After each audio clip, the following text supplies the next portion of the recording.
आज हम लोग बात करने वाले हैं कॉलिजन की। कॉलिजन बोले तो टक्कर। जैसे यहां देख रहे होगे, इधर से एक बाइक आया, एक कार आया, टक्कर हो गई तो क्या होगा। ट्रक से साइकिल टकराए तो क्या होगा, साइकिल से ट्रक टकराए तो क्या होगा। ठीक है, तो इन सब चीजों के बारे में चर्चा करेंगे। टॉपिक अच्छा है, क्वेश्चंस आपको पूछे गए हैं, चाहे वो एस्टेट हो चाहे वो बीपीएससी के हो। यहाँ पे भी देख सकते हो, टक्कर होने के बाद क्या हुआ, कुछ तो हुआ।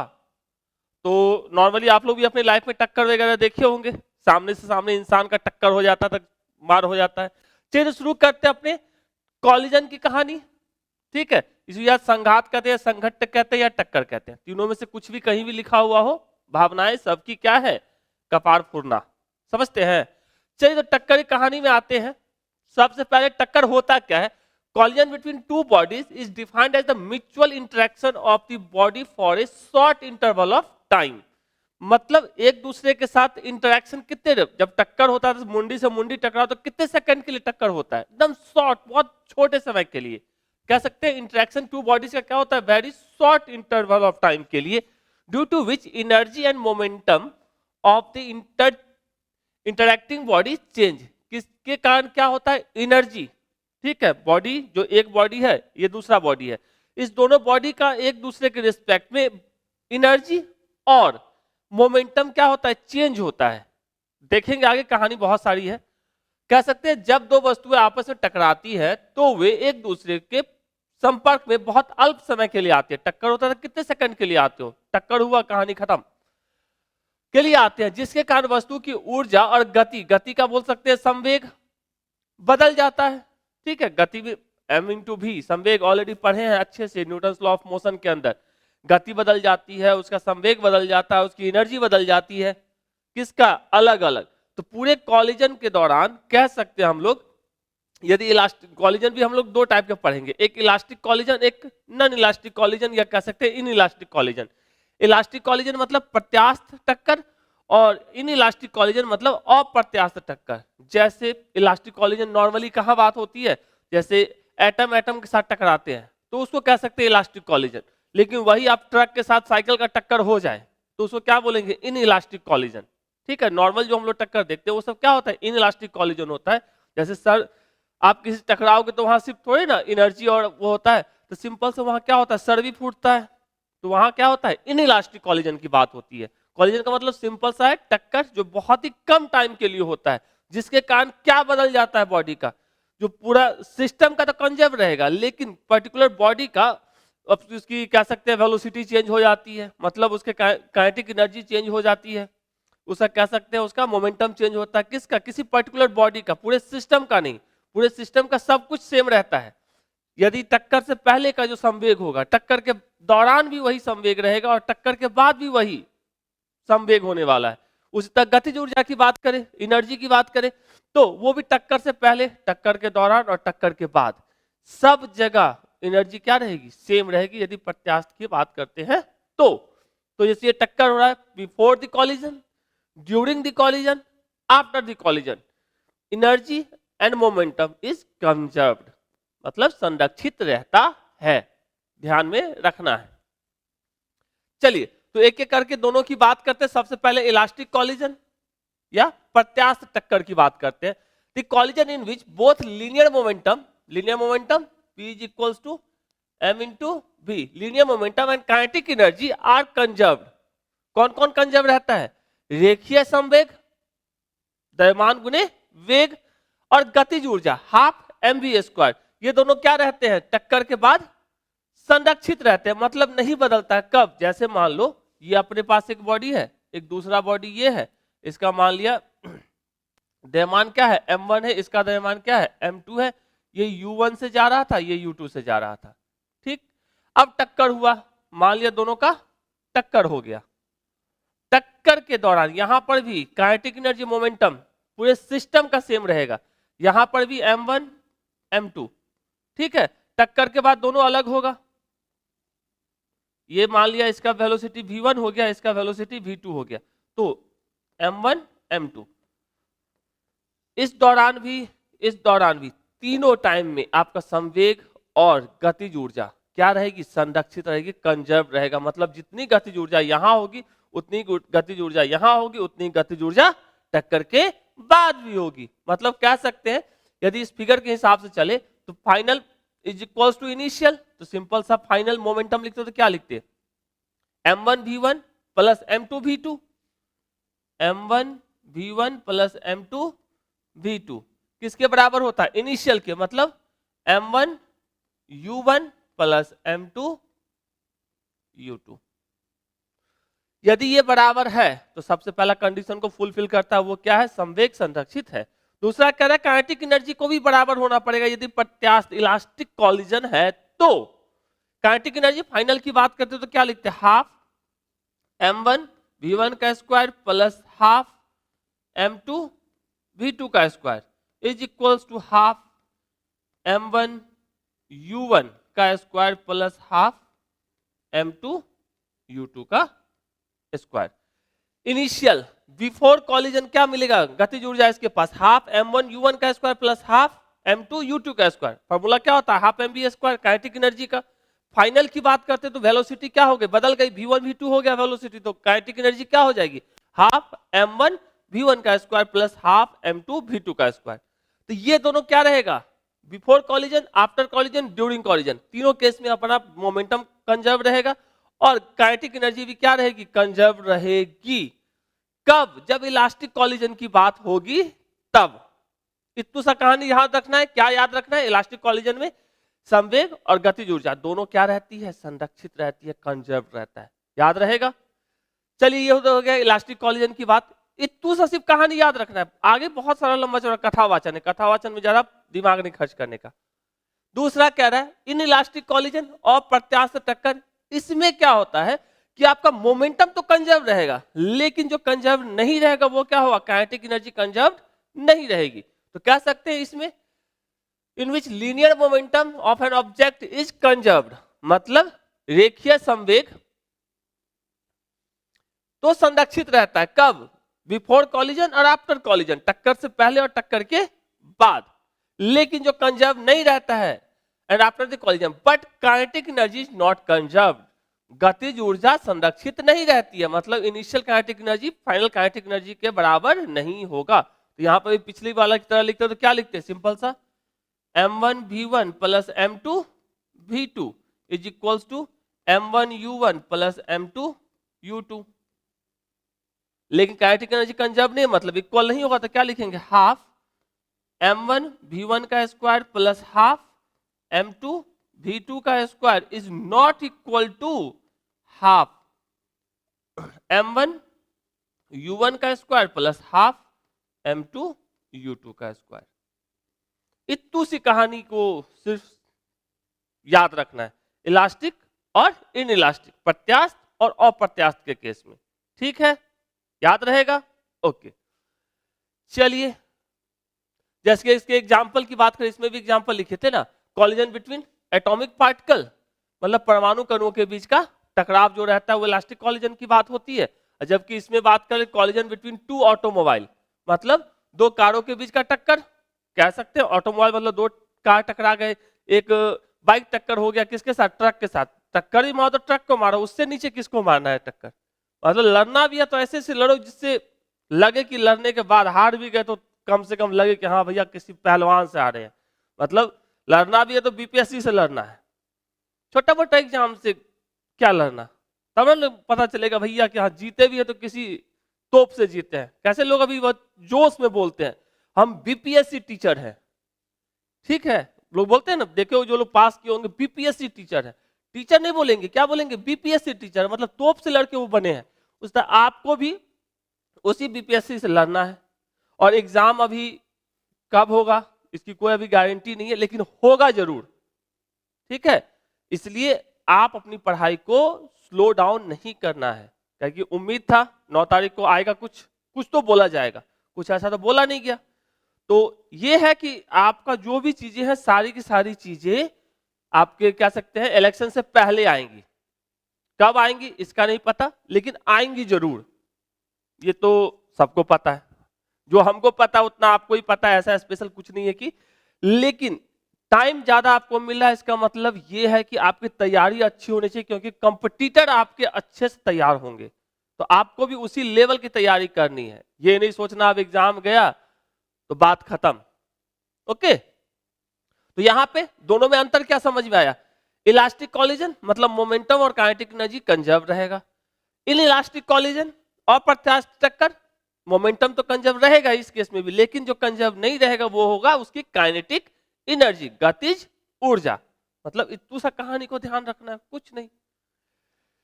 चलिए अब बात करते हैं perfectly in elastic collision. Perfectly in elastic collision का मतलब होता है जैसे एक बहादुर आया, ठीक है, दूसरे बहादुर के साथ टक्कर हुई।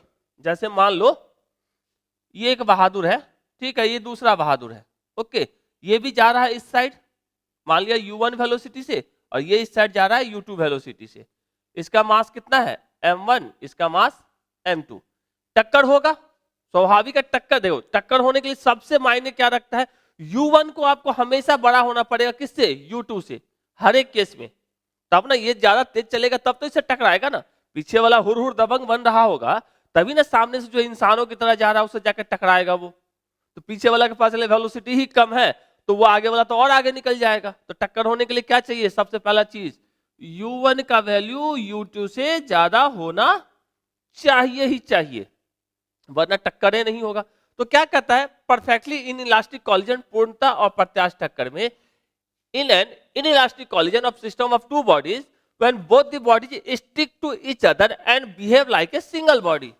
मतलब क्या है, मतलब ये दोनों बॉडी जो टक्कर होने वाली है पूर्णतः प्रत्यास्थ टक्कर में, ये दोनों एक साथ चिपक जाएंगे। मान लो टक्कर हुई, ठीक है, टक्कर के बाद ये इसके साथ क्या हो गया, चिपक गया, मतलब मान लो से कंधे पे बैठ गया। जैसे मान लो एक ट्रक जा रहा है, ठीक है, आप एक क्या सकते हैं मिट्टी का क्या बोलते हैं, कीचड़ ले लो या गोबर ले लो, उसको फेंक के मारो किस पे, ट्रक के ऊपर, तो ट्रक के साथ वो क्या हो जाएगा, चिपक जाएगा, और ट्रक जिधर जिधर जाएगा वो भी साथ में जाएगा, तो उसमें दोनों का मास एक साथ हो गया। समझ रहे हो? तो कह सकते हैं सिंपल सा, इस टक्कर में दोनों पिंड एक दूसरे से चिपक जाते हैं एवं एक ही पिंड जैसा व्यवहार करते हैं। मतलब ये दोनों जब भी चलेगा दोनों का वेलोसिटी क्या हो जाएगी, कॉमन वेलोसिटी हो जाएगी v, एक ही वेलोसिटी से दोनों चलेगा, एक साथ चिपका रहेगा, फेविक्विक का जोड़ है। ओके जैसे कह सकते हैं मड बॉल एंड वॉल, जैसे एक मड बॉल कीचड़ का जो ढेला होता है उसको एक दीवार पे मारोगे तो क्या होगा, दीवार पे जाके वो चिपक जाता है। ये ट्रक जा रहा है, ट्रक पे अब कीचड़ का ढेला मारोगे तो क्या होगा, जाके वो चिपक जाएगा उसके साथ। तो ये किसकी कहानी होगी, परफेक्टली इन इलास्टिक कॉलिजन, ठीक है, मड बॉल और बॉल। इसमें क्या कंजर्व रहता है, मोमेंटम कंजर्व रहेगा, और इन इलास्टिक कॉलिजन है तो काइनेटिक एनर्जी कंजर्व नहीं रहेगा। तो कह सकते हैं momentum is conserve but kinetic energy is not conserve. कह सकते हैं संवेग संरक्षित रहता है लेकिन गतिज ऊर्जा संरक्षित नहीं रहती है। दो ही तो कहानी पढ़े, एक इलास्टिक एक इन इलास्टिक। इलास्टिक में दोनों कंजर्व रहता है, इन इलास्टिक में मोमेंटम कंजर्व रहता है, काइनेटिक एनर्जी कंजर्व नहीं रहती है। परफेक्टली इन इलास्टिक कॉलिजन का मतलब दोनों बॉडी एक बॉडी की तरफ ट्रीट करेगा। मतलब आप जैसे सामने से बंदा जा रहा था, आप क्या कहेंगे, उससे जाके कंधे पर चढ़ गए, तो आप जितना स्पीड से वो चलेगा उतने स्पीड से आप भी चल रहे होंगे, दोनों एक साथ चिपक गए हैं तो एक साथ चलेंगे। तो इस केस में अपना क्या होगा, इनिशियल मोमेंटम फाइनल मोमेंटम के बराबर होगा, लेकिन काइनेटिक एनर्जी जो होगा वो इक्वल नहीं होगा। समझ गए कहानी? जैसे यहां ढेला है, ये अपना बहादुर है, ये जा रहा था u1 वेलोसिटी से, ये जा रहा था मान लिया u2 वेलोसिटी से जा रहा था। पहला condition u1 is greater than u2 होना चाहिए। तो आफ्टर कॉलिजन क्या होगा, ये इसके साथ जाके ऐसे चिपक गया, अब दोनों की वेलोसिटी क्या हो जाएगी, सेम, दोनों एक ही वेलोसिटी से जाएगा क्योंकि चिपक गया है, ठीक है। तो पूर्णता और प्रत्यास्थ टक्कर की कहानी थोड़ी समझ में आई, चिपक जाता है पूर्ण कहलाएगा। नेक्स्ट, अब जो अभी हम पीछे लिखे थे सेम कहानी है। क्या two one dimension elastic collision की, नॉर्मली हम लोग वन डायमेंशन के बारे में ही चर्चा करेंगे, टू डायमेंशन की चर्चा नहीं करने, क्योंकि अपने को टू डायमेंशन से नहीं पूछा जाता है। तो कह सकते हैं two body of mass m1 m2 moving in same direction with velocity u1 u2 respectively, u1 is greater than u2, अभी जस्ट पीछे ही बोले हैं। After the collision between them they again move in same direction with velocity v1 and v2। मतलब ये है, ये बहादुर जो पीछे किए थे, ये मान लो m1 है, इसकी वेलोसिटी क्या है, u1 है, ठीक है, और दूसरा बहादुर है m2, इसकी वेलोसिटी क्या है, u2 है। ओके, कॉलिजन दोनों का होगा, ठीक है, और कॉलिजन के बाद क्या होगा, दोनों सेपरेट होंगे। तो यहां पे कह सकते हैं सिंपल सा, इसकी वेलोसिटी क्या हो जाएगी v1, इसकी वेलोसिटी क्या हो जाएगी v2। ये अपना m1 मास था, ये अपना m2 मास था, ठीक है। अभी हम किसकी बात कर रहे हैं, इलास्टिक कॉलिजन की, प्रत्यास्थ संघट्ट की या प्रत्यास्थ टक्कर की बात कर रहे हैं। तो क्या क्या कंजर्व होगा जो पहले लिखे थे, कह सकते हैं बिफोर कॉलिजन ये हो गया, ड्यूरिंग कॉलिजन ये हो गया m1 m2, आफ्टर कॉलिजन कह सकते हैं v2 is greater then v1, तब तो दोनों अलग अलग होगा। तो ये हो गया आफ्टर कॉलिजन, ड्यूरिंग कॉलिजन, और ये हो गया बिफोर कॉलिजन। तो क्या सबसे पहले पढ़े हम लोग, इसका मोमेंटम कंजर्व रहेगा, मतलब कह सकते हैं P before collision is equals to momentum after collision. Before collision के लिए क्या लिखते हैं, m1 u1 plus m2 u2। After collision के लिए मोमेंटम m2 u2 क्या लिखते हैं यहां पे, is equals to m1 v1 plus m2 v2। ये मोमेंटम कंजर्व की बात हो गई। अब काइनेटिक एनर्जी कंजर्वेशन की बात करते हैं। Kinetic energy before collision is equals to kinetic energy after collision. क्या लिख सकते हैं, हाफ m1 u1 का square plus half m2 u2 का स्क्वायर इज इक्वल्स टू क्या लिखेंगे, हाफ m1 v1 का square plus half m2 v2 का स्क्वायर। यदि ये दोनों आप लिख लेते हो तो सारा क्वेश्चन आप बना लोगे, ठीक है, ज्यादा झंझट नहीं आने वाला है, क्योंकि सारा कुछ इसी दोनों को यूज करके कंडीशन दिया रहेगा, इलास्टिक है या इन इलास्टिक है, इसी दोनों कंडीशन को यूज करोगे, आपका क्वेश्चन जैसे आपको पूछे गए इजी वाले वो सारे के सारे आपको बन जाएंगे, ठीक बात। तो ये दोनों को समझ गए, kinetic energy conservation before collision, during collision और आफ्टर कॉलिजन। काइनेटिक एनर्जी क्या रहेगा, सेम रहेगा। और ये चूंकि ड्यूरिंग कॉलिजन की बात होती है, वो बहुत ही क्या होता है, शॉर्ट इंटरवल ऑफ टाइम के लिए होता है, तो वहां पे तो कुछ करना नहीं है, बिफोर या आफ्टर पे ही अपने को काम करना है। चलिए अब जो पीछे किया उसके हेल्प से एक इक्वेशन निकालेंगे, जो आपको यूज नहीं करना है, कुछ भावनाओं को समझाने के लिए, इसको याद करने की जरूरत नहीं है। एनर्जी कंजर्वेशन की बात करें तो क्या होगा, अभी जस्ट पीछे लिखे हैं इनिशियल, ई आई का मतलब इनिशियल, ई एफ का मतलब फाइनल, मतलब ये हो गया आफ्टर कॉलिजन और ये क्या हो गया बिफोर कॉलिजन। अभी जस्ट पीछे लिखे थे, इसको थोड़ा सा हेल्प दाया बाया करके गुना भाग करते करते आप पहुंच जाओगे कहां तक, इस इक्वेशन तक। सिंपल सा, हाफ दोनों साइड से काट लिए, उसके बाद यहां देखोगे, देखो यहाँ m1 लेना है तो इसको हम इस साइड ले आएंगे तो क्या होगा, m1 इसमें और इसमें कॉमन हो जाएगा तो u1 का स्क्वायर माइनस v1 का स्क्वायर। उस तरह m2 वाले को उस साइड ले जाएंगे, क्या लिखेंगे, m2 कॉमन लेंगे, v2 का स्क्वायर इधर से जाएगा तो माइनस u2 का स्क्वायर। अब a square minus b square के हिसाब से इसको तोड़ लिए, a square b square a square minus b square के हिसाब से इसको तोड़ लिए, क्या होता है a square minus b square, a plus b into a minus b, already पता है, तो इसके हिसाब से तोड़ लिए, इसको इक्वेशन 1 लिख लिए। दूसरा momentum conservation, already before collision और आफ्टर कॉलिजन, ये अपना है बिफोर कॉलिजन, ये क्या है अपना आफ्टर कॉलिजन, ठीक है। मोमेंटम क्या होता है, m1 u1 plus m2 u2, just अभी पीछे भी लिखे हैं उस तरह। After collision m1 v1 plus m2 v2, यहां से m1 इसमें है m1 इसमें है तो क्या लेंगे, दोनों में से कॉमन लेंगे तो u1 ये इस साइड आएगा माइनस v1 और m2 v2 minus v1, equation 1 और इक्वेशन 2। अब इसको सॉल्व करके हमको v1 और v2 निकालना होता है, तो ये इक्वेशन 1 ये इक्वेशन 2, क्या किया, डिवाइड इक्वेशन 1 बाई 2, 1 में 2 से डिवाइड कर दिए, इसको इससे डिवाइड कर देंगे, क्या कटेगा u1 minus v1, u1 minus v1 कटेगा, क्या मिलेगा m1 u1 प्लस v1, और ठीक है, और इस साइड से क्या बचेगा अपना, सिंपल सा डिवाइड किया m1 से, m1 भी साफ हो गया तो यहां से क्या बचेगा u1 प्लस v1, और इस साइड से बचेगा v2 प्लस u2। अब ये अपना हो गया v2 माइनस, थोड़ा सा इसको दाहिना ले गए, u2 को बाएं ले आए तो v2 माइनस v1 और u1 माइनस u2, तो v2 माइनस v1 जो होता है इसको कहा जाता है वेलोसिटी ऑफ सेपरेशन। अभी याद होगा ये अब मान लो इनिशियल कंडीशन था, ये अपना U1 है, ये अपना क्या है U2 है। तो U1 ग्रेटर था तो U1 माइनस U2 क्या कहलाएगा, वेलोसिटी ऑफ अप्रोच। जबकि आफ्टर कॉलिजन ये V1, ये क्या बन गया V2। अब V2 की वैल्यू ज्यादा होगी इस केस में, टक्कर होगा तो स्वाभाविक है ना, V2 ज्यादा होगा। आप किसी जा रहे हो, सामने वाला जा रहा है, आप पीछे तेजी में जा रहे हो, उससे टकराओगे तो उसकी स्पीड क्या हो जाएगी, बढ़ेगी ही ना। तो इस टाइम में हम कह सकते हैं V2 माइनस V1 को क्या कहेंगे, वेलोसिटी ऑफ सेपरेशन। क्योंकि यहाँ पे V2 ग्रेटर है, V1 कम है, तो ये दोनों के बीच की दूरी बढ़ती जाएगी। जबकि इस केस में U1 ग्रेटर है U2 से, दोनों के बीच की दूरी क्या होगी, कम होगी, तब तो टक्कर होगा। तो V2 माइनस V1 को बोला जाता है वेलोसिटी ऑफ सेपरेशन, पृथक्करण सापेक्ष वेग या पृथक्करण वेग। और U1 माइनस U2 को कहा जाता है वेलोसिटी ऑफ अप्रोच, मतलब उपगमन सापेक्ष वेग या उपगमन वेग। वेलोसिटी ऑफ अप्रोच मतलब कितना पास आ रहा है, वेलोसिटी ऑफ सेपरेशन मतलब कितना दूर जा रहा है। ठीक है, तो इसको हम लोग याद रखेंगे इस चीज को। ठीक है, चलिए अब ये जो अभी हम लोग निकाले velocity of separation is equal to velocity of approach, यहां से हम लोग V2 बराबर लिख सकते हैं इतना, दाया बाया करके। अब उसको लाके इक्वेशन 1 में पुट कर दोगे और सॉल्व करते चले आओगे तो आपको V1 मिल जाएगा। अब उसी तरीके से V1 मिल गया तो इस V1 को इसमें पुट कर दोगे तो आपको V2 मिल जाएगा।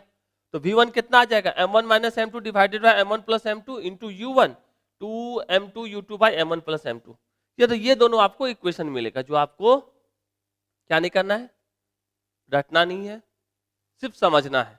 ठीक है, आपको इजी ही पूछा जाता है, इतना टफ वाला नहीं पूछा जाता है, अभी तक तो नहीं पूछा गया है। तो इस तरीके से V1 और V2 आपको निकल जाएगा। ठीक है, और जब भी क्वेश्चन आए ना तो सिंपल सा दो जो इक्वेशन है, कौन सा वाला, मोमेंटम कंजर्वेशन और काइनेटिक एनर्जी कंजर्वेशन, दोनों को लगाइए और चुपचाप निकालिए। यहां तक डायरेक्ट याद करने की आपको जरूरत नहीं है। ओके, चलिए अब बात करते हैं when both the body have the same mass, यदि दोनों बॉडी का मास क्या हो, सेम हो, मतलब दोनों 10-10 केजी का ही हो, तो क्या होगा, दोनों पिंडों के द्रव्यमान क्या हो, समान हो। तो मतलब M1 बराबर M2 इक्वल्स टू M लिख सकते हैं, और मतलब M1 माइनस M2, चूंकि ये भी M है और ये भी M है, तो M माइनस M बराबर 0, और M1 और M2 सेम है, तो यहां से क्या लिख सकते हैं, M प्लस M बराबर कितना, 2M। अब जो अपना V1 का इक्वेशन ये वाला था, इसके अंदर लाके पुट कर दो, किसको, M1 माइनस M2, ये 0, तो मतलब ये पूरा का पूरा टर्म क्या बन जाएगा, 0। और M1 प्लस M2 2M है, और M2 भी बराबर किसके है, M2 बराबर भी M है, तो M2 बाई 2M, और 2 से 2 साफ, तो मतलब सिंपल से यहां से क्या मिलेगा, U2। तो आज सिर्फ सॉल्व करे हुए मिल जाएगा। उसी तरह V2 के अंदर सब कुछ की वैल्यू पुट करोगे तो ये मिल जाएगा क्या चीज, U1। तो क्या देखने को मिला, U1 वेलोसिटी से जो बंदा आ रहा था, टक्कर के बाद उसकी वेलोसिटी क्या हो गई, V2 हो गई। और जो U2 वेलोसिटी से आ रहा था, मतलब ये है कि मान लिया जैसे ये आ रहा था U1 के साथ और ये जा रहा था U2 के साथ, टक्कर हुई, टक्कर के बाद जो U1 वेलोसिटी है, जो कह सकते हैं इसकी वेलोसिटी कितनी थी, V1 हो जाएगी, और V1 किसकी वेलोसिटी के बराबर हो जाएगी, U2 वेलोसिटी के बराबर हो जाएगी टक्कर के बाद, आफ्टर कॉलिजन। तो V1 किसके बराबर हो जाएगा, U2 के, और जो अपना दूसरा वाला था कौन सा, V2, ये बराबर हो जाएगा U1 के। तो क्या देखने को मिला कि वेलोसिटी इंटरचेंज हो गई, क्या हो गई, वेलोसिटी इंटरचेंज। जो जा रहा था जिससे, मतलब U1 से जो जा रहा था उसकी वेलोसिटी U2 के बराबर हो गई, और U2 से जो जा रहा था उसकी वेलोसिटी U1 के बराबर हो गई, यदि दोनों का मास क्या हो, सेम हो। मतलब मान लो 10 केजी का बंदा एक जा रहा है पीछे से 20 के स्पीड से, और आगे 10 केजी का बंदा जा रहा था 10 के स्पीड से। ठीक है, तो टक्कर के बाद जो पीछे से आ रहा था 20 के स्पीड से, उसकी स्पीड कितनी हो जाएगी, 10, और जो सामने से 10 की स्पीड से जा रहा था उसकी स्पीड कितनी हो जाएगी, 20। मतलब वेलोसिटी क्या हो जाएगा, इंटरचेंज हो जाएगा। जैसे यहां देखोगे, जैसे दो फिगर आपको दिख रहा है, ये बहादुर रुका हुआ है और ये आ रहा था कि स्पीड के साथ आ रहा है ना, देखो रुका हुआ है, ये आ रहा है कि स्पीड के साथ। जो ही ये आया, वेलोसिटी इनिशियल में क्या थी, जो ब्लू वाला था वो रुका हुआ था, मतलब वेलोसिटी 0 थी। व्हाइट वाला एक वेलोसिटी के साथ आया, जो ही उससे टकराया तो उसकी वेलोसिटी ये पकड़ लिया और इसकी वेलोसिटी से ये जाने लगा। उसी तरीके से यहां देखेंगे, ये अभी क्या है, रेस्ट कंडीशन, वेलोसिटी इसकी क्या है, 0। जो ही येलो वाला इसके पास आया तो वेलोसिटी क्या हो गई, इंटरचेंज हो गई। मतलब लाल वाले की वेलोसिटी जो 0 थी, येलो वाला आया, येलो वाला क्या किया, लाल वाले की वेलोसिटी को अपना वेलोसिटी दे दिया और खुद उसका वेलोसिटी लेके रुक गया। यही कहानी इसमें भी है, ब्लू वाला रेस्ट में है, ये व्हाइट वाला स्पीड में आया, ब्लू वाला व्हाइट वाले की स्पीड को पकड़ा और व्हाइट वाला किसकी स्पीड को पकड़ लिया, ब्लू वाले को, ब्लू रेस्ट में था तो ये रुक गया। मतलब वेलोसिटी का इंटरचेंज हुआ। तो कह सकते हैं सिंपल सा, v1 बराबर u2 हो जाएगा और v2 बराबर u1, वेलोसिटी क्या हो जाएगी, इंटरचेंज। तो कह सकते हैं हेंस द वेलोसिटी इंटरचेंज, मतलब v1 और v2 जो होगा वो एक दूसरे के वेलोसिटी के जस्ट उल्टा हो जाएगा, v1 u2 के बराबर और v2 u1 के बराबर। तो कह सकते हैं अतः वेगों का क्या होता है, आदान प्रदान होता है। कब, जब दोनों वस्तुएं जो टक्कर में आई हैं दोनों का द्रव्यमान क्या होगा, समान होगा। जो 20 से पीछे से आ रहा था उसकी हो जाएगी 10 और जो 10 से जा रहा था उसकी हो जाएगी स्पीड 20। देख रहे हो यहाँ फिगर एकदम क्लियरली है, लाल वाला आ रहा है अपने स्पीड से, ठीक है, ये रुका हुआ है तो लाल वाले से टकराया तो ये रुक गया और लाल वाले के जो स्पीड था वो किसको मिल गया, येलो वाले को मिल गया। सेम कहानी यहाँ पर भी है, समझे, ये केस है जब दोनों पिंड क्या हो, समान द्रव्यमान के हो। तो क्वेश्चन पूछे भी जाते हैं इजी इजी वाला, मतलब दोनों पिंड समान द्रव्यमान के हो और प्रत्यास्थ टक्कर हो तो उसका वेग क्या होगा, क्या होगा, वेलोसिटी इंटरचेंज कर जाएगा, जो 10 से आता वो 20 में चल जाएगा, जो 20 से जा रहा था वो 10 में हो जाएगा। इतनी सी कहानी ध्यान में रखना है इसी पॉइंट को। नेक्स्ट क्या रहा है, if a huge body elastically collide with a small body, मतलब एक भारी, ठीक है, एक बहुत भारी वस्तु जैसे एक ट्रक जाके एक साइकिल को ठोक दे।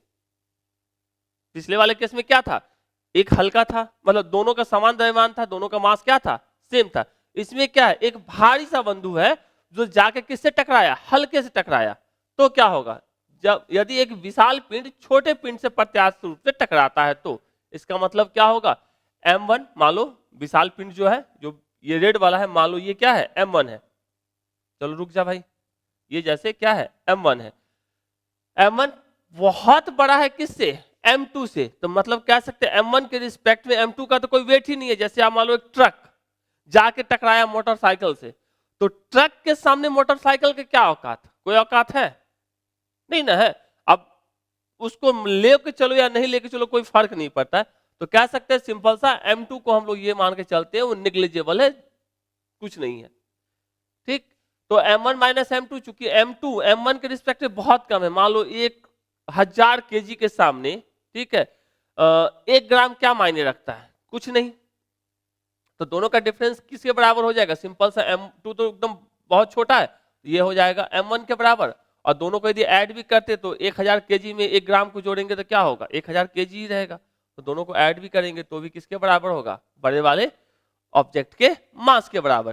तो सेम फॉर्मूला v1 v2 का था, तो क्या दिखा भैया, m1 माइनस m2 बराबर m1, m1 प्लस m2 बराबर भी m1।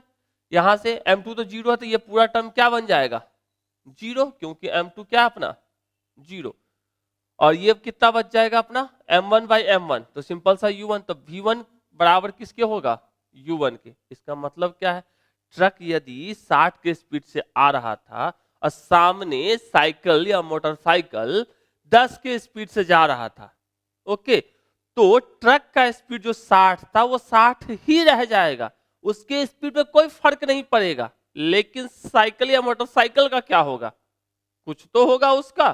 तो फिलहाल पहले वाले के हिसाब से क्या मिला कि जो ह्यूज बॉडी था उसका वेलोसिटी क्या हो जाएगा, टक्कर के बावजूद भी ट्रक के स्पीड पे कोई फर्क नहीं पड़ेगा। जैसे ट्रेन, एक ट्रक को प्लेटफॉर्म पटरी पर रख देते, उधर से ट्रेन आ रहा है, अब ट्रेन मारेगा ट्रक को टक्कर, तो ट्रेन के सामने ट्रक का कोई औकात नहीं है, तो क्या ट्रेन के स्पीड में कोई फर्क पड़ेगा, ट्रेन तो जिस स्पीड से जा रहा था उसी स्पीड से निकल जाएगा। भावनाओं को समझ रहे हो, किसी को टक्कर मारो तो ट्रेन बन के मारो कि कोई हमको हिला नहीं सके। जैसे भले एग्जाम का डेट नहीं आया है लेकिन दिमाग में लेके चलना है, इस बार तो फोड़ के आना है एग्जाम को, तो इसलिए कंटिन्यूअसली पढ़ते रहना है। दूसरी कहानी, अब दूसरे वाले का जो हल्का वाला था, ये था अपना मान लो ट्रक और ये क्या था अपना मोटरसाइकिल, ठीक है। दूसरे वाले का वेलोसिटी v2 क्या होगा, v1 का तो पता चल गया भैया, v1 बराबर क्या हो गया, u1 के बराबर, इसके वेलोसिटी में कोई फर्क नहीं पड़ा। लेकिन दूसरा वाला जो साइकिल था या मोटरसाइकिल था उसमें क्या फर्क पड़ेगा, जो ही सबकी वैल्यू पुट करोगे तो आपको क्या मिल जाएगा, -u2 + 2u1, ठीक है, -u2 + 2u1। तो मान लो जैसे ये आ रहा था कितने के स्पीड से, जैसे अभी हम बोले कि 10 के स्पीड से ये जा रहा था, माइनस प्लस कह सकते हैं 2 इंटू ये कितने के स्पीड से 60 से जा रहा था, तो आप साइकिल जो अपना है -10 + 120, मतलब आप साइकिल कितने का स्पीड पकड़ेगा, 110 का स्पीड पकड़ेगा। मतलब साइकिल मोटरसाइकिल वाले को यदि ट्रक मारेगा धक्का तो मोटरसाइकिल हवाई जहाज बन जाएगा, भले उसके मीटर पे कांटा ना हो 110 का, ठीक है, लेकिन स्पीड क्या पकड़ेगा, हवाई जहाज, ठीक है। यदि मान लिया U2 रेस्ट में है, U2 मतलब कौन रेस्ट में है, जो छोटू वाला बंधु था, ठीक है, ये रेस्ट में है शुरुआत में मान लो, तब टक्कर होगा तो क्या होगा, तो U2 यदि रेस्ट में मतलब ये 0, ठीक है, तो क्या मिल जाएगा सिंपल सा 2u1।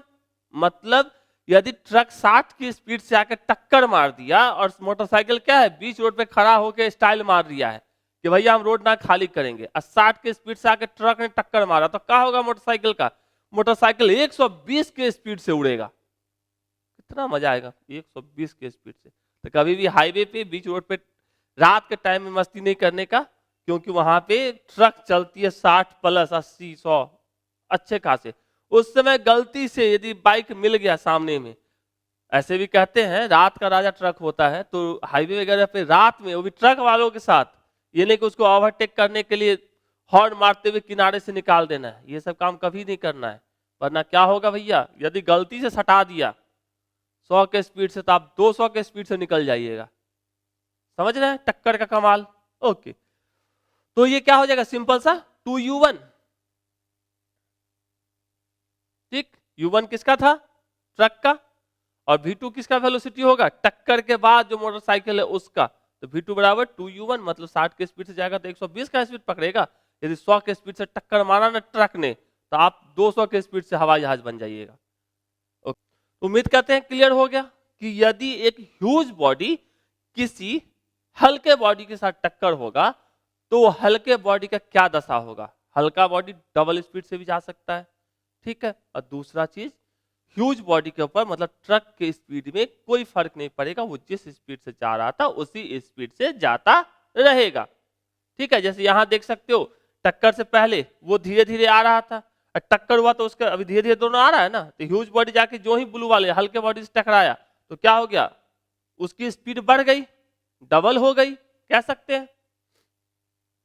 चलिए तो आगे बात करते हैं, ऑलरेडी ये तो समझ चुके हैं, तो कह सकते हैं no change in the velocity of huge body, मतलब जो भारी वस्तु है उसके स्पीड पे कोई चेंज नहीं होगा, वेलोसिटी कोई चेंज नहीं होगा, but if the small object is initially at rest it get thrown away with twice the velocity of huge moving body, मतलब 2 गुना वेलोसिटी से क्या होगा, वो फेंका जाएगा ह्यूज बॉडी के स्पीड के 2 गुना से। तो collision of truck with drum, मतलब कह सकते हैं एक ड्रम रोड पे रखा हुआ है, उसको ट्रक ने धक्का मारा तो ट्रक ड्रम क्या होगा, डबल स्पीड से पकड़ेगा हवाई जहाज। विशाल पिंड के वेग में कोई परिवर्तन नहीं होगा, लेकिन यदि छोटे पिंड स्थिर है तो यह विशाल पिंड द्वारा 2 गुने वेग से दूर फेंक दिया जाएगा, मतलब कह सकते हैं v2 जो हो जाएगा 2u1 के स्पीड से दूर फेंक दिया जाएगा। इतना सा कहानी ध्यान में रखना है, ठीक है। नेक्स्ट है अपना, कह रहा है if a small body elastically collide with huge body. अभी तक तो ट्रक ने धक्का मारा मोटरसाइकिल को, आप मान लो मोटरसाइकिल तो ट्रक को धक्का मारेगा तो क्या होगा, क्या होगा, ट्रक का कुछ बिगड़ेगा।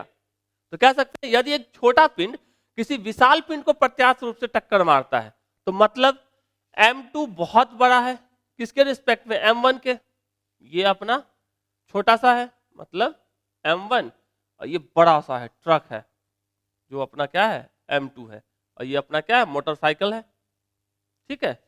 अब ये जब इसको टक्कर मारेगा इसकी स्पीड कितनी u1, इसकी स्पीड u2, अब टक्कर के बाद क्या होगा, दोनों की वेलोसिटी में क्या फर्क पड़ेगा, तो कह सकते हैं m2 बहुत बड़ा है m1 से, तो कह सकते हैं m1 2 के रिस्पेक्ट में m1 कुछ नहीं है, तो सिंपल सा m1 को अप्रॉक्स 0 मान लिए तो m1 माइनस m2 क्या लिखेंगे, m1 तो 0 ले लिए तो माइनस m2, ठीक, और m1 plus m2 equals to simple सा m2, क्योंकि m1 तो अप्रॉक्स 0 है क्योंकि बहुत छोटा है। अब इसके वैल्यू का इसके अंदर सबकी वैल्यू पुट कर दो तो अपने को क्या मिलेगा, v1 इक्वल्स टू मिलेगा माइनस u1 प्लस 2u2। क्या मिलेगा, इसकी जो वेलोसिटी होगी टक्कर के बाद, ये जो वेलोसिटी है छोटू वाले की v1, अब बड़े वाले की वेलोसिटी क्या है v2, तो v1 की जो वेलोसिटी होगी वो क्या मिलेगी माइनस u1 प्लस 2u2। जबकि बड़े वाले की वेलोसिटी में क्या दिखने को मिला, भैया u2 के बराबर होगा। मतलब जिस स्पीड से ट्रक जा रहा था, ट्रक को जाके मोटरसाइकिल धक्का मारेगा तो ट्रक के स्पीड पे कोई फर्क नहीं पड़ेगा, ट्रक का जो वेलोसिटी था वही वेलोसिटी रहेगा। ट्रक जाके मोटरसाइकिल को धक्का मारे तो भी ट्रक के स्पीड पे कोई फर्क नहीं पड़ा, चाहे मोटरसाइकिल जाके ट्रक को धक्का मारे तो भी ट्रक के स्पीड में कोई फर्क नहीं पड़ा। इतनी सी कहानी समझना था। तो कह सकते हैं v2 किसके बराबर होगा, u2 के। तो मतलब ट्रक सेम उसी स्पीड से जाएगा। यदि मान लिया कि इफ u2 इज 0, u2 0 का मतलब क्या है, ट्रक रेस्ट कंडीशन में है, रुका हुआ है, तब जाके टक्कर मारिएगा तो क्या होगा आपका हाल, क्या होगा उस टाइम में। सिंपल सा v1 बराबर u2 अपना 0 है, मतलब ये पूरा का पूरा टर्म 0, तो माइनस u1 आपको मिलेगा। मतलब जैसे मान लो एक बॉल है अपने पास, हम सामने दीवार पे मारते हैं तो क्या होगा, बॉल जाके टकराएगा, वापस अपने डायरेक्शन को चेंज करके अपनी मेरी तरफ आएगा। तो वही है, यदि मान लो इलास्टिक कॉलिजन की बात हो रही है, क्योंकि ट्रक और बाइक का टक्कर इलास्टिक तो होता नहीं, लेकिन मान के चल रहे इलास्टिक की बात, ठीक। ट्रक खड़ी ट्रक को यदि मोटरसाइकिल धक्का मार दे तो नॉर्मली हम लोग क्या जानते हैं, मोटरसाइकिल के अंदर घुस जाएगा।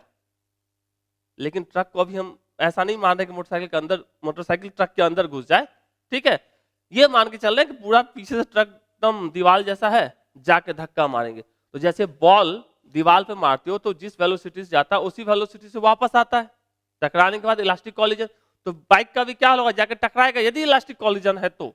इलास्टिक कॉलिजन एक्चुअली तो है नहीं, तो बाइक भी क्या होगा उसी वेलोसिटी के वापस, जैसे बॉल दीवार पे धक्का मारने के बाद वापस आता है, वैसे मोटरसाइकिल भी उल्टे डायरेक्शन में उसी स्पीड को पकड़ेगा यदि इलास्टिक कॉलिजन होगा तो, ठीक है। अब प्रैक्टिकल इलास्टिक कॉलिजन की बात की तो कह सकते हैं एक दीवार है, ट्रक भी एक दीवार की तरह है, उस पर बॉल आप मारते हो, टकराने के बाद वापस आता है, मतलब जाते टाइम में ये डायरेक्शन रहता है और वापस आते टाइम में इसके डायरेक्शन जस्ट अपोजिट हो जाता है, तो कह सकते हैं माइनस। तो कह सकते हैं v1 जो होगा माइनस u1 के बराबर होगा। इट मींस वेलोसिटी चेंज नहीं होगी, चेंज क्या होगा, उसका डायरेक्शन चेंज होगा, ठीक है। ओके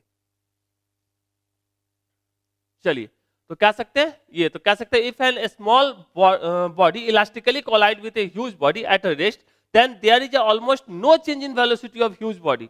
मतलब जो भारी ट्रक था उसकी वेलोसिटी में कोई चेंज नहीं होगा, but if the huge body is initially at rest A small body rebound back with same speed. मतलब यदि ह्यूज बॉडी, बड़ा सा जो ट्रक है वो रुका हुआ है, तो जो स्मॉल बॉडी जो टक्कर मारने वाला है वो रिबाउंड करेगा, मतलब पीछे की तरफ सेम वेलोसिटी के साथ, जिस 100 के स्पीड से टक्कर मारा था 100 के स्पीड से उल्टे डायरेक्शन पकड़ लेगा वो। तो कह सकते हैं यदि एक छोटा पिंड स्थिर विशाल पिंड से प्रत्यास्थ रूप से टकराता है तो विशाल पिंड के वेग में लगभग कोई परिवर्तन नहीं होता, लेकिन छोटा पिंड उसी गति से वापस लौट आता है। जैसे देखो वो जो उस साइड दिख रहा है वो विशाल है, ये जो थोड़ा सा कलर वाला जो गया बंदा उससे टकराया, उसके स्पीड में क्या फर्क पड़ा, कुछ नहीं, लेकिन ये गया सीधा और वापस रिबाउंड कर गया। समझ रहे हैं भावनाओं को। जैसे उदाहरण गेंद का दीवार से टकराना, collision of ball with wall, practically तो ये देखते ही हम लोग, समझिए ये कहानी। ओके नेक्स्ट, अब कोएफिशिएंट ऑफ रेस्टिट्यूशन या कह सकते हैं प्रत्यावस्थान गुणांक, ये क्या होता है, ये रेशियो होता है पृथक्करण वेग बाय उपगमन वेग, मतलब velocity of separation by velocity of approach. अभी जस्ट पीछे देखे थे वेलोसिटी ऑफ सेपरेशन क्या था, v2 माइनस v1, वेलोसिटी ये अपना u1 और ये अपना u2, टक्कर के बाद ये हो गया v1, ये हो गया यहाँ पे v2, तो यहाँ पे v2 ग्रेटर होता है v1 से और यहाँ पे u1 ग्रेटर होता है u2 से। तो वेलोसिटी ऑफ अप्रोच कितने तेजी से पास में आ रहा है, तो क्या होगा u1 माइनस u2, और वेलोसिटी ऑफ सेपरेशन मतलब v2 माइनस v1। तो ये क्या होता है, रेशियो होता है किसका किसका, velocity of separation by velocity of approach, कह सकते हैं v2 minus v1 divided by u1 minus u2। इतनी सी कहानी है, ध्यान में रखना।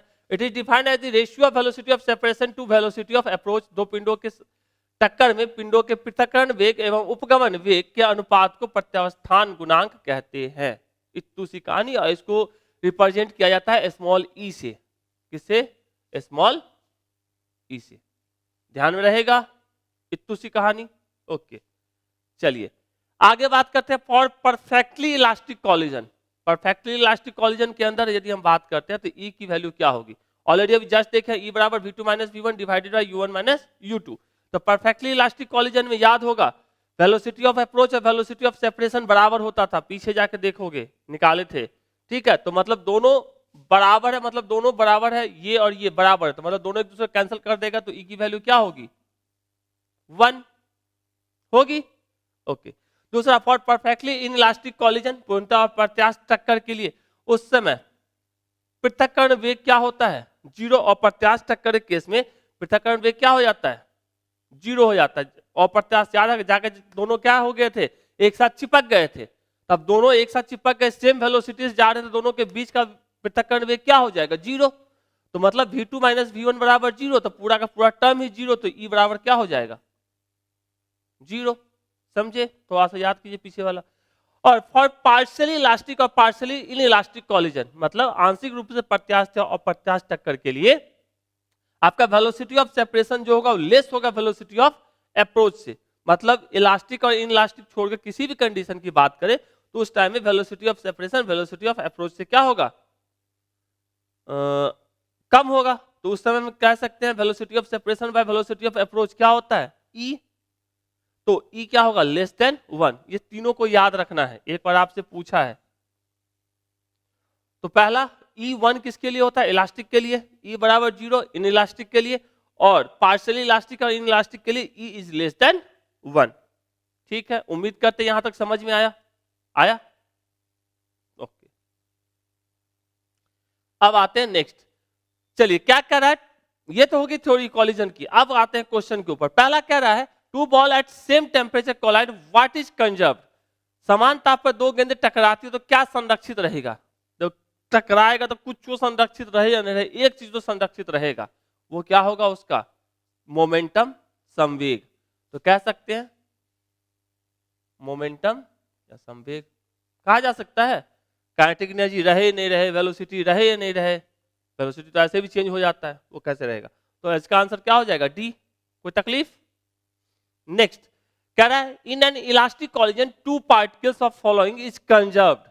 दो पिंडों के प्रत्यास्थ टक्कर में निम्नलिखित राशि संरक्षित रहती है। प्रत्यास्थ टक्कर में क्या संरक्षित रहता था? मोमेंटम और काइनेटिक एनर्जी रहता था। तो कह सकते हैं प्रत्येक कण का संवेग, प्रत्येक कण का नहीं होता है, किसका होता है? सिस्टम का होता है। दोनों जो बहादुर थे जिनका टक्कर हुआ था उन दोनों का कुल संवेग संरक्षित होता है, एक का संवेग नहीं होता है। m1 u1 बराबर m2 v2 नहीं होता है, मतलब m1 u1 बराबर m1 v1 नहीं होता है। क्या होता है? m1 u1 plus m2 u2 is equals to m1 v1 plus m2 v2। तो कह सकते हैं प्रत्येक कण का संवेग संरक्षित नहीं होता, प्रत्येक कण की चाल भी संरक्षित नहीं होती क्योंकि वेलोसिटी तो चेंज हो ही रही है। कैसे प्रत्येक कण की गतिज ऊर्जा भी संरक्षित नहीं होती है। कह सकते हैं total kinetic energy of both the particle या दोनों कणों की संपूर्ण गतिज ऊर्जा। तो टोटल एनर्जी कंजर्व रहता है, ये तो पता ही अपने को। ठीक है, तो आंसर क्या हो जाएगा? डी। चलिए नेक्स्ट कह रहा है Bob A of simple pendulum released when the string makes an angle 45 degree with the vertical। ठीक है, फिगर दे के रखा है ये अपना, थोड़ा सा हम इस पे ओवर राइटिंग कर देते हैं। ऐसा रस्सी टेढ़ा हो गया, भावनाओं को समझेंगे। ठीक है, और ये कितने एंगल पे है? 45 डिग्री पे है। Okay, it hit another Bob B of same material and same mass kept at rest on the table if the collision is elastic। Collision elastic है तो याद होगा, सेम कहानी देखे थे अभी। बॉल इधर से आया था, जो ही टकराया तो क्या आया था? ए आके यहां रुक गया था, ये कह रहा है ना। Hit the bob B of same material rest में, मतलब बी किस में है? वेलोसिटी बी का क्या है? 0 है। ओके, और कॉलिजन क्या है? इलास्टिक है। तो कह रहा है पहला option both A and B rise to the same height. सवाल ही नहीं पैदा होता है, नहीं ना होगा। यहां क्या होगा? ए आएगा, ए बी की जगह पर रुक जाएगा और बी चल देगा एक स्पीड से। तो कह सकते हैं नहीं, ए और बी दोनों बी पर विराम में आ जाएंगे, ऐसा भी नहीं होगा, वेलोसिटी इंटरचेंज करेगा, क्योंकि मटेरियल क्या है, कह रहा है ये समान पदार्थ व समान द्रव्यमान के, तो स्वाभाविक है दोनों का मास सेम है, तो वेलोसिटी क्या होगा, इंटरचेंज, मतलब ए की वेलोसिटी 0 हो जाएगी, बी की वेलोसिटी किसके बराबर हो जाएगी, ए के बराबर। चलो ये भी खत्म। ए एंड बी दोनों ए के समान वेग से चलेंगे, नहीं भैया, ए विराम में आ जाएगा तथा बी ए के वेग से चलेगा, ये कहानी में दम आया। ए क्या हो जाएगा, रेस्ट में आ जाएगा, और बी ए के स्पीड से चलेगा, याद है इससे पहले पढ़ चुके हैं, तो आंसर क्या हो जाएगा इसका, डी। नेक्स्ट क्या रहा है, अप्रत्यास्थ संघट्ट में इन एन इनइलास्टिक कॉलिजन क्या होता है, वॉल्यूम मोमेंटम इज कंजर्व्ड, बात तो सही है, मोमेंटम कंजर्व होता है, volume kinetic energy conserve not, neither momentum nor kinetic energy, both momentum kinetic energy is conserve, मतलब अप्रत्यास्थ संघट्ट में केवल और केवल मोमेंटम कंजर्व होता है, पढ़े हैं, काइनेटिक एनर्जी कंजर्व नहीं होता है। Next, which of the following is not perfectly in elastic collision, in elastic collision में क्या होता था, एक बंदूक दूसरे बंदूक के साथ चिपक जाता था, यही होता था ना, साथ में चलना शुरू करता था, तो कह सकते हैं कांच की दो गेंदों का टकराना अप्रत्यास्थ टक्कर नहीं है, दो गेंद टकराएगा तो स्वाभाविक चिपक तो जाएगा नहीं, तो इसका तो आंसर पहला ही पता है, पहला होगा। A bullet strike a bag of sand, एक रेत की थैली में से गतिशील गोली का टकराना, रेत की थैली से गोली टकराएगा तो गोली क्या होगा, थैली में धंस जाएगा, धंस जाएगा, तो मतलब दोनों एक सिंगल मास बन गए, तो ये तो होगा अपना पूर्ण अप्रत्यास्थ टक्कर का एग्जाम्पल। प्रोटॉन और इलेक्ट्रॉन से टकराना, प्रोटॉन जब इलेक्ट्रॉन से टकराएगा दोनों के क्या होता है, विपरीत आवेश होते हैं, दोनों एक साथ मिल जाएगा, एक साथ आ जाएगा ना अट्रैक्शन के कारण, तो ये भी चलो होगा कौन सा, पूर्ण अप्रत्यास्थ टक्कर का उदाहरण। गतिशील कार पर व्यक्ति का कूदना, गतिशील कार पर तो क्या होगा, गतिशील कार पर व्यक्ति यदि कूदेगा, मान के चलो ऐसा है कि उससे बाहर नहीं जाए, तो क्या होगा, कार के साथ ही उछलना शुरू कर देगा, ऐसा थोड़ी है कार से गिर जाएगा, तो क्या man jump on to a moving car, तो ये भी किसका एग्जाम्पल हो सकता है, अप्रत्यास्थ, पूर्ण अप्रत्यास्थ टक्कर का। तो जो नहीं होगा वो कौन सा होगा, नहीं पूछा है ना, तो क्या होगा, ए। समझे। नेक्स्ट क्या रहा है, the quantity that is not conserved in an inelastic collision, inelastic collision में क्या कंजर्व्ड नहीं रहता है, क्या नहीं रहता है, इनइलास्टिक कॉलिजन में काइनेटिक एनर्जी कंजर्व नहीं रहता है, पता ही है, तो कह सकते हैं काइनेटिक एनर्जी, गतिज ऊर्जा, कुछ सोचना ही नहीं है। नेक्स्ट, अप्रत्यास्थ संघट्ट में क्या संरक्षित रहता है, इनइलास्टिक कॉलिजन में क्या संरक्षित रहता है, मोमेंटम कंजर्व रहता है, तो कह सकते हैं सिंपल सा मोमेंटम, संवेग। क्या एक एक लाइन का क्वेश्चन। नेक्स्ट क्या है, two identical ball A and be having velocity इतना एंड इतना respectively collide elastically in one dimension, the velocity of B and A after the collision respectively। क्या कह रहा है, खुद से बनाई एकदम एक सेकंड, क्वेश्चन पढ़ने में जितना टाइम लगा उतना इसको सॉल्व करने में टाइम लगना चाहिए। क्या कह रहा है, टू आइडेंटिकल बॉल, दो समान गेंदे, मतलब दोनों का द्रव्यमान क्या होगा, सेम होगा, ए और बी जिसकी गति क्रमशः इतनी और इतनी दी गई है, मतलब दोनों की वेलोसिटी दे दी गई है, ठीक है, एक आयाम में प्रत्यास्थ रूप से टक्कर करते हैं, वन डायमेंशन मोशन की बात हो रही है, तो टक्कर के बाद बी और ए का वेग क्या होगा, क्या होगा भैया, प्रत्यास्थ टक्कर है, द्रव्यमान समान है, तो स्वाभाविक सी बात है वेलोसिटी क्या होगा, इंटरचेंज होगा, प्रत्यास्थ टक्कर है ना, प्रत्यास्थ टक्कर, तो वेलोसिटी इंटरचेंज होगा, मतलब जो बी की वेलोसिटी होगी वो ए की हो जाएगी, जो ए की थी वो बी की हो जाएगी, तो मतलब कह सकते ए की थी इतनी तो बी की कितनी हो जाएगी 0.5, तो 0.5 और ये वेलोसिटी इंटरचेंज करेगा, बी की वेलोसिटी ए के वेलोसिटी के बराबर, ए की वेलोसिटी बी के वेलोसिटी के बराबर, हो गया काम खत्म। अब बताइए पीछे जो पढ़े उसका यूज डायरेक्ट किए ना, मतलब बैठ के क्या करेंगे, यहाँ पे सॉल्व करने बैठेंगे, m1 u1 plus m2 u2 equals to m1 v1 plus m2 v2, आप बैठ के सॉल्व करके तब निकालेंगे, तो ये वही मिलेगा, ठीक। नेक्स्ट क्या है, two equal masses m1 m2 moving along the same straight line with velocity इतना इतना elastically their velocity after the collision will respectively, same question क्या होगा, वेलोसिटी वापस से इंटरचेंज, -5 और +3, -5 +3, आंसर क्या होगा, डी।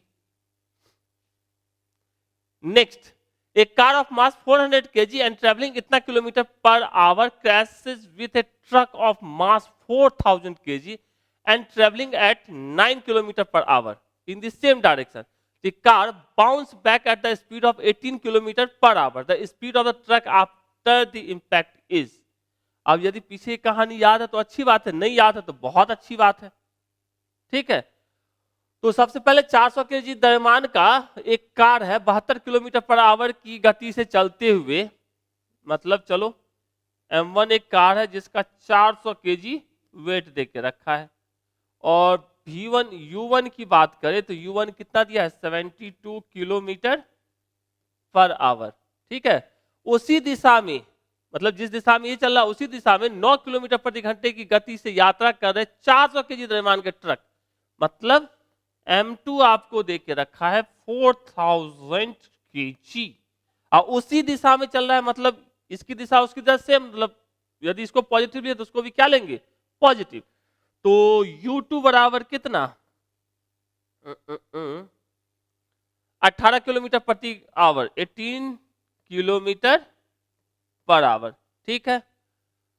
और टकराती है कार 18 किलोमीटर प्रति घंटे की रफ्तार से वापस उछलती है, मतलब क्या है कार टकराया, टकराने के बाद बाउंस बैक मारा और कितने स्पीड से 18 किलोमीटर पर आवर, मतलब कह सकते हैं V1 जो है बाउंस बैक मतलब डायरेक्शन चेंज हो गया, मतलब माइनस में, तो माइनस में कितना 18 एक मिनट, उसी तरह 9 किलोमीटर प्रति घंटे की चाल से, तो ट्रक का चाल है 9, गलती लिख दिए, ट्रक कितने से चल रहा था 9 से, और ये जा रहा है 18 किलोमीटर पर आवर से बाउंस बैक मारा, ठीक है। तो टक्कर के बाद ट्रक की गति क्या होगी, क्या होगी लगाइए, कंजर्वेशन ऑफ मोमेंटम उसी से निकल जाएगा, क्योंकि यहां पे आपको कहीं भी नहीं बोला है कि इलास्टिक है या इन इलास्टिक है, ठीक है। तो चलिए शुरू करते हैं। M1 U1 plus M2 U2 is equals to M1 V1 plus M2 V2 लगा लिए। M1 की वैल्यू 400 बाई 72, 400 इंटू 72। चूंकि हम यहाँ पे कन्वर्ट इसलिए नहीं कर रहे हैं क्योंकि दोनों साइड ना किलोमीटर पर आवर में ही, और रिजल्ट भी आपको किलोमीटर पर आवर में ही मिल जाएगा। अब कन्वर्ट करके बनाना चाहो तो कन्वर्ट कर लो किलोमीटर पर आवर को मीटर पर सेकंड में, नहीं करते हो तो भी आपको कहीं दिक्कत नहीं आएगा। प्लस M2 कितना है 4000 into 9 is equals to M1 400 into minus 18, 400 into minus 18 plus M2 4000 into V2। अब 1 2 1 2, तो यहां से 4 को भी यदि हम काटते हैं दोनों साइड से कट जाएगा, यहां से क्या मिलेगा 1, ये हो गया 72 और ये हो गया कितना 4 हट गया तो 0 बचा था तो 90। आप खुद से अच्छे से कीजिएगा, ठीक है। यहां से ये 400 पूरा कट चुका मतलब माइनस 18, और यहां से 0 बचेगा तो क्या लिख सकते हैं 10 V2। अब थोड़ा सा सॉल्व किया जाए, ये इस साइड आ जाएगा, सबको ऐड करना पड़ेगा 8 तो 10 के 0 1 7 1 8 1 9 18 180 बराबर 10 V2। तो V2 बराबर कितना 18 kilometre per our, 18 kilometre per our.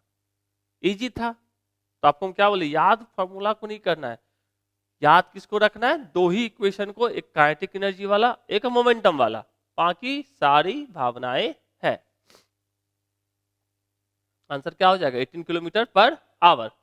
Next क्या रहता है, स्फीयर ऑफ मास इतना kg attach to a cord of 1 metre length starting from a height, it's point is suspended, this sphere hit the block of same mass at the rest on the frictionless table. If the impact is elastic, then the kinetic energy of block after the collision is okay। तो क्या रहा है भैया, एक block है यहाँ पे, ठीक है, ये आके इससे टकराया, ठीक, तो किसका कहता है kinetic energy of the block after the collision.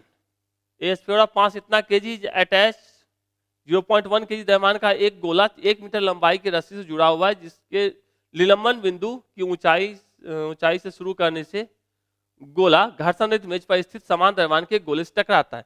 यदि टक्कर प्रत्यास्थ है तो टक्कर के बाद गोले की गतिज ऊर्जा क्या होगी? प्रत्यास्थ टक्कर है तो स्वाभाविक है इसके पास जितनी एनर्जी होगी ये यहाँ के इसको देगा, और इसके पास हाइट के का एनर्जी होगी। हाइट का एनर्जी क्या होती है? पोटेंशियल एनर्जी होती है। ठीक है, ये आके यहाँ रुक गया ना, वेलोसिटी इसकी जीरो, उसको दे देगा काइनेटिक एनर्जी के टर्म में। तो काइनेटिक एनर्जी बराबर क्या लिख सकते हैं? हाफ mv², मतलब काइनेटिक एनर्जी किसके बराबर होगा? पोटेंशियल एनर्जी के, और वो किसके बराबर होगा? mgh। मास कितना दिया है? 0.1। जी कितना है? जी दिया है क्या? जी नहीं दिया, चलो 10 ले लेते हैं, सब 10 10 जैसा दिख रहा है। और h कितना है? 1 मीटर लंबाई का है। यहां से यहां तक कितना है हाइट? ये है अपना h, तो 1। तो इसको लिख सकते हैं सिंपल सा, कितना हो जाएगा? 1 जूल लिखा जा सकता है। तो कितना हो जाएगा? 1 जूल। समझे? इसके पास जो पोटेंशियल एनर्जी होगी, जो ही इससे आगे टकराएगा, तो ये अपनी सारी इलास्टिक कॉलेज है, तो क्या होगा? ये सारी की सारी अपनी एनर्जी उसको दे देगा काइनेटिक एनर्जी के टर्म में। तो पोटेंशियल एनर्जी बराबर काइनेटिक एनर्जी, तो आ जाएगा 1 जूल। ठीक, चलिए नेक्स्ट। टू मासेज इतना each moving toward each other with speed 3 metre पर सेकेंड एंड इतना collide and stick together, find the final velocity. तो कह रहा है दो द्रव्यमान प्रत्येक कितना केजी के हैं, दोनों द्रव्यमान एक दूसरे की ओर क्रमशः इतने और इतने की चाल से गति करते हैं। एक दूसरे की ओर मतलब दोनों का डायरेक्शन क्या होगा? एक दूसरे के अपोजिट। तो m1 की बात करें वो कितना है? 0.25 kg, और m2 की भी बात करें तो कितना हो जाएगा? ये 0.25 kg। और पहला चल रहा है u1 की बात करें तो ये लिख लेते हैं 3 मीटर पर सेकेंड, और ये u2 ये क्या होगा? एक दूसरे की ओर, मतलब इसका डायरेक्शन पहले वाले के डायरेक्शन के अपोजिट, तो क्या लिखेंगे? -1 मीटर पर सेकेंड। ठीक है, और जो संघट्ट के पश्चात परस्पर जुड़ जाते हैं इसका अंतिम वेग क्या होगा? तो मतलब कहानी ये है, ये ऐसे चल रहा है, ये ऐसे चल रहा है। ठीक है, ये u1 से चल रहा था, ये u2 से चल रहा था, दोनों के टक्कर हुआ। ठीक है, टक्कर के बाद दोनों एक दूसरे का चिपक गया और कुछ वेलोसिटी के साथ v के साथ जा रहा होगा, इसी को लिखना है। तो लिख सकते हैं यहां से momentum conservation p initial is equals to p final. तो m1 u1 plus m2 u2 is equals to m1 v1 plus m2 v2। तो m1 u1 m1 into u1 तो लिख सकते हैं 0.25 इंटू 3 प्लस m2 0.25 इंटू -1, और m1 m2 same mass है, और v1 v2 चूंकि दोनों एक साथ चिपक गया तो वेलोसिटी भी सेम हो गई, तो इसको हम सिंपल सा क्या लिख सकते हैं? m1 m2 बराबर, और v1 v2 के बराबर, तो इसको सिंपल सा 2 m1 इंटू सिंपल सा लिख लेते हैं क्या चीज? v, क्योंकि v1 v2 के बराबर है ना, क्योंकि दोनों चिपक के साथ चल रहा है। तो सिंपल सा यहां से बात करें m1 की, तो m1 की वैल्यू पता ही है कितनी है, इसको और लिखना चाहते हैं क्या लिखते हैं? 2 इंटू 0.25 इंटू v। तो ये से ये साफ, इधर से बचा 3 -1 इज इक्वल्स टू 2v, मतलब 2 इज इक्वल्स टू 2v, तो v इक्वल्स टू कितना हो जाएगा? 1 मीटर पर सेकेंड। तो आंसर क्या हो जाएगा? 1 मीटर पर सेकेंड। समझे? तो इसमें क्या कंजर्व रहता था? ये क्या है? परफेक्टली इनइलास्टिक कॉलिजन की बात है।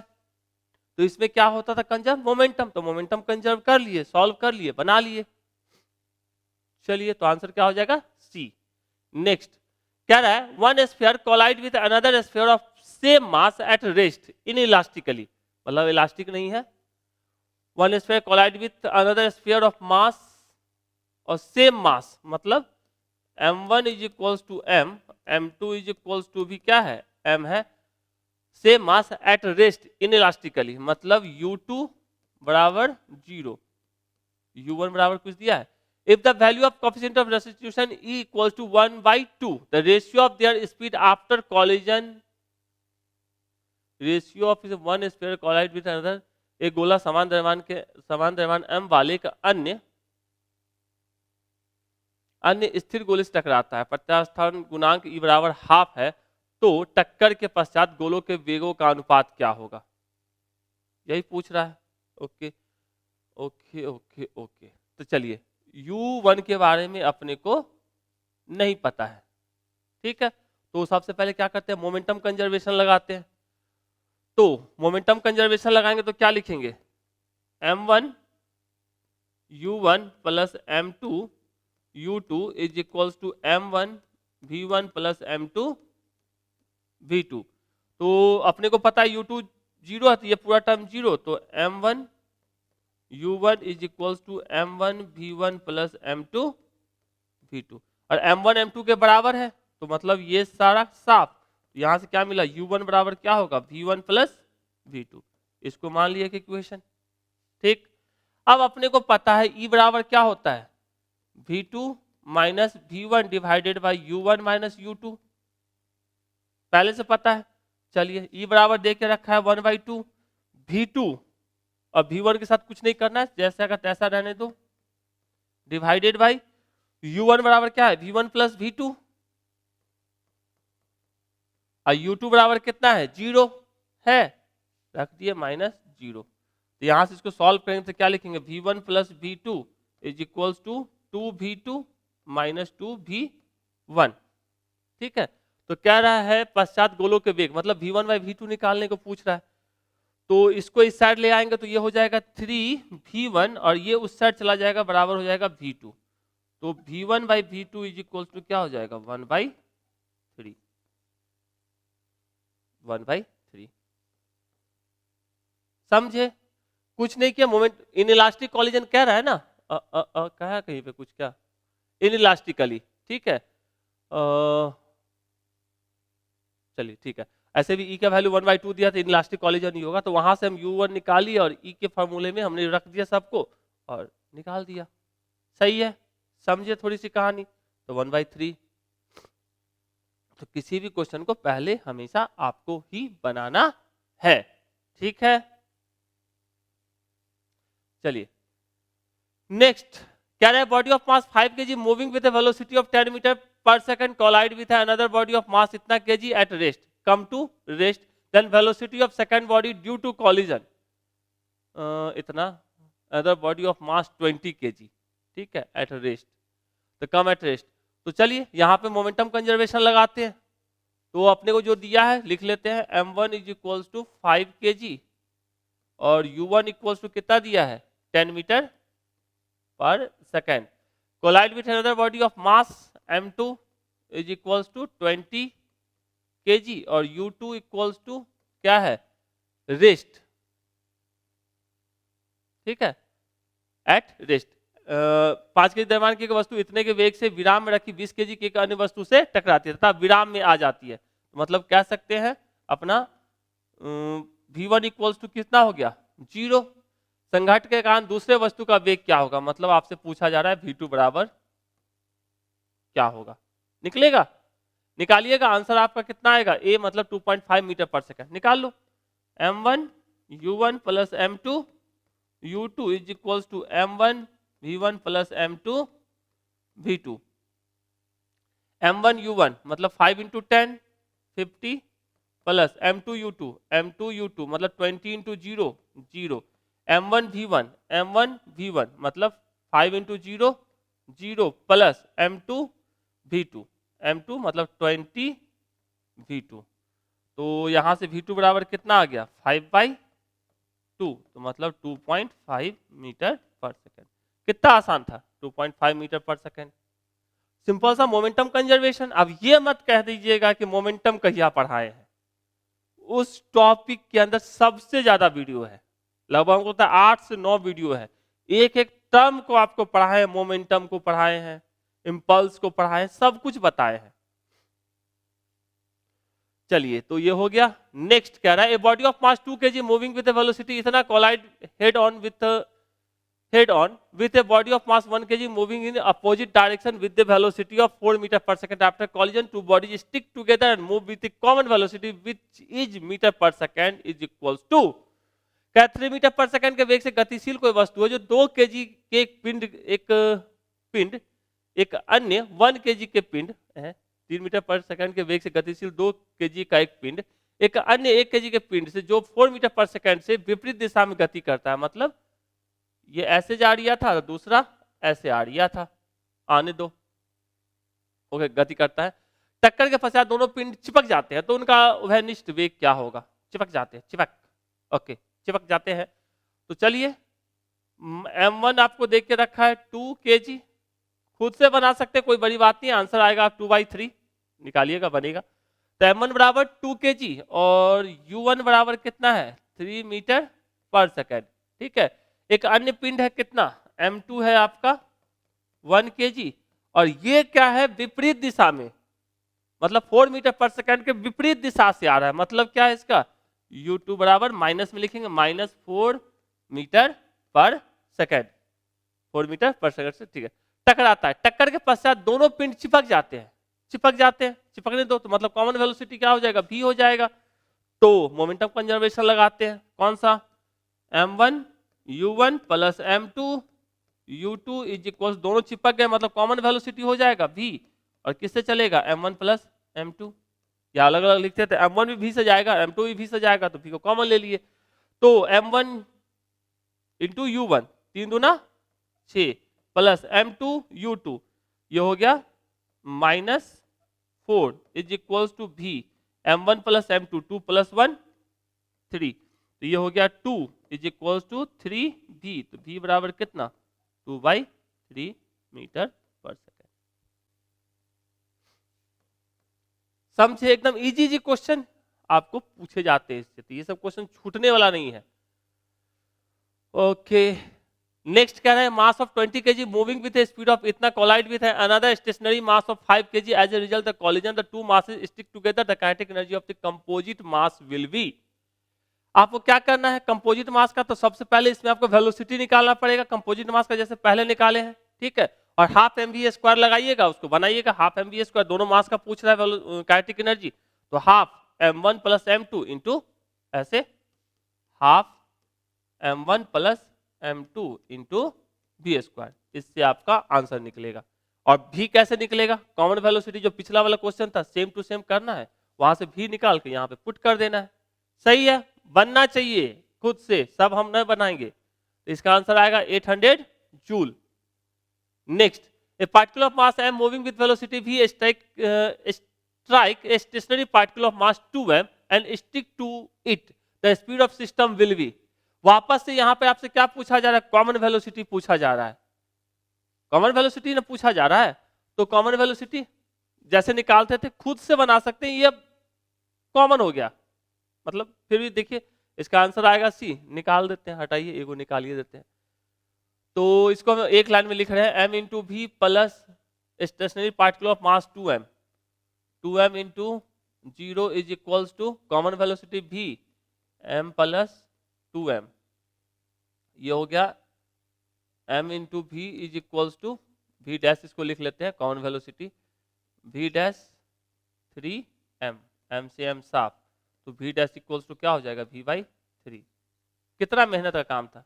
m1 u1 plus m2 u2 is equals to m1 v1 plus m2 v2, same, इसे कुछ भी नहीं मेहनत करना पड़ा। चलिए नेक्स्ट, ये पूछा है TRE 3.0 में, ठीक है। तो क्या कह रहा है? A body of mass m1 moving with velocity v collide with another stationary body of mass m2, मतलब m1 ठीक है, वेलोसिटी इसकी u1 कह रहा है, इसको v के बराबर है, अनदर स्टेशनरी ऑब्जेक्ट मास m2 बराबर m2, और स्टेशनरी है मतलब दूसरे स्थिर पिंड से जाकर टकराता है, मतलब u2 के बराबर कितना है? 0, ठीक है। टक्कर के बाद परिणामी पिंड का वेग क्या होगा? दे गेट इम्बेडेड, मतलब वे अंतर्निहित हो जाते हैं, मतलब एक साथ जाके जुड़ जाते हैं। तो कह रहा है टक्कर के बाद परिणामी पिंड, मतलब जो दोनों एक साथ जाके जुड़ गए तो आप दोनों कॉमन हो गए, तो कॉमन वेलोसिटी पूछ रहा है, तो सिंपल सा, कुछ करना ही नहीं है, m1 u1 plus m2 u2 is equals to common velocity v और m1 प्लस m2, यही ना करेंगे, m1 into v1 plus m2 v2, दोनों एक ही हो गया, तो मतलब दोनों का मान लिया कॉमन वेलोसिटी क्या है, v है। तो यहां से u2 0, तो यहां से क्या लिखेंगे, m1 इंटू v, u1 बराबर v, u2 0 है, मतलब 0 is equal to v m1 plus m2। तो v बराबर क्या हो जाएगा, चलो इसको हम v डैश मान लेते हैं, क्योंकि ऑलरेडी ये v एक बार यूज कर लिया है। तो v डैश जो कॉमन वेलोसिटी होगी, v डैश इक्वल टू क्या लिखते हैं, m1 v divided by m1 plus m2। कितने सारे क्वेश्चन किया अभी, तो किसके साथ मैच कर रहा है, किसी के साथ नहीं मैच कर रहा है, तो आंसर क्या हो जाएगा, none, m1 v divided by m1 plus m2। अब बताओ कितना आसान क्वेश्चन पूछा था ना, इससे अच्छे अच्छे क्वेश्चन आप किए हो, ये तो बन ही जाता। ओके, तो आंसर क्या आएगा इसका, ई। ये ऑलरेडी क्वेश्चन दो समान द्रव्यमान वाले वस्तुओं के आमने सामने के प्रत्यास्थ टक्कर में क्या होता है, जो भी होता है ऑलरेडी बताया जा चुका है। ये भी क्वेश्चन आपको पूछा हुआ है, ये क्वेश्चन भी आपको पूरा पूरा बनाइएगा फिर से। इस क्वेश्चन में भी देख लो, एस्टेट में भी क्वेश्चन पूछा है, which of the following criteria perfect elastic collision equals to 1, अभी जस्ट बताएं परफेक्ट इलास्टिक कॉलिजन के लिए। तो इतनी कहानी थी वर्क एनर्जी पावर की। तो इसी के साथ आपका chapter work energy and power खत्म होता है, साथ में कॉलिजन लेके। तो कैसा लगा चैप्टर, बताइएगा जरूर, ठीक है। मिलते हैं अगले चैप्टर में, थैंक यू।